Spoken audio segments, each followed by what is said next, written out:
Going Places by A.R. Barton. Summary of the chapter Going Places. Sophie and Jancy were walking home from school one day. Sophie told Jancy how she plans to open a boutique after finishing school. Jancy shared her doubts, telling Sophie that her dream would take a lot of money. However, Sophie was determined and declared that she would first start a boutique manager, earning enough to open her own boutique. Jancy, knowing that they would be eventually working as biscuit factory, felt sad for her friend. She further added that Sophie's father would not allow her to work at a shop. Sophie ignored this as she entered her house. She thought out aloud that how she would buy a boutique if she ever got any money by chance. Her dream was rudely interrupted by her father, who told her that she should buy the family a decent home with her money. Derek, her little brother, reminded her that money did not grow on trees. In the background, Sophie's mother sighed at her daughter's dreams. Sophie felt stifled by the atmosphere and left looking for her older brother, Jeff. Jeff was repairing a motorcycle part. He was an apprentice mechanic who traveled far each day to work. A quiet and reserved person, his silence made him seem distant from those around him. This fantasized Sophie as she never been away from home. She wished that her brother would someday take her with him. Though she knew that Jeff and her father would not approve, she imagined herself riding behind Jeff as the world looked on and applauded. To attract his attention, Sophie told Jeff about her meeting with Danny Casey, a footballer he admired.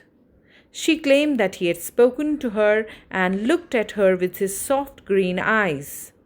This caught Jeff by surprise, and he initially refused to believe her.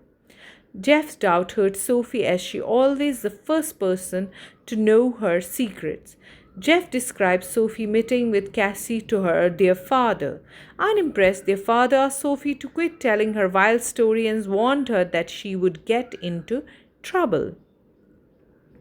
Sophie, however, felt that Jeff did not believe her.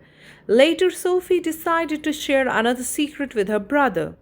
She told him how Cassie had agreed to meet her a second time to give her an autograph.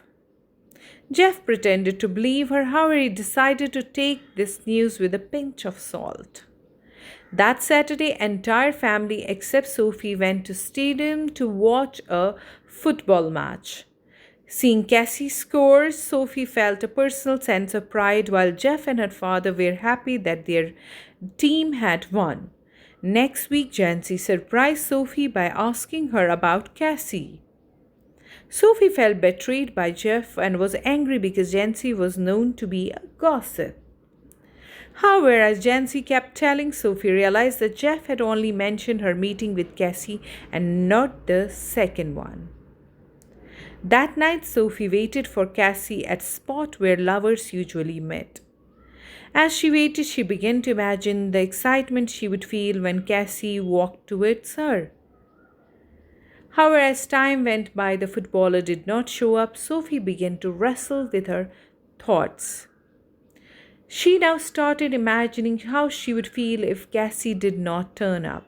She imagined her sadness and Jeff's anger and disappointment. She fantasized how she would live bravely even when everyone doubted her. After a long wait, she decided to return home.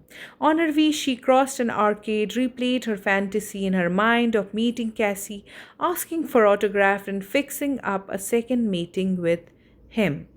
She also remembered the match she had been to, reliving how Cassie had scored a goal and how everyone had applauded.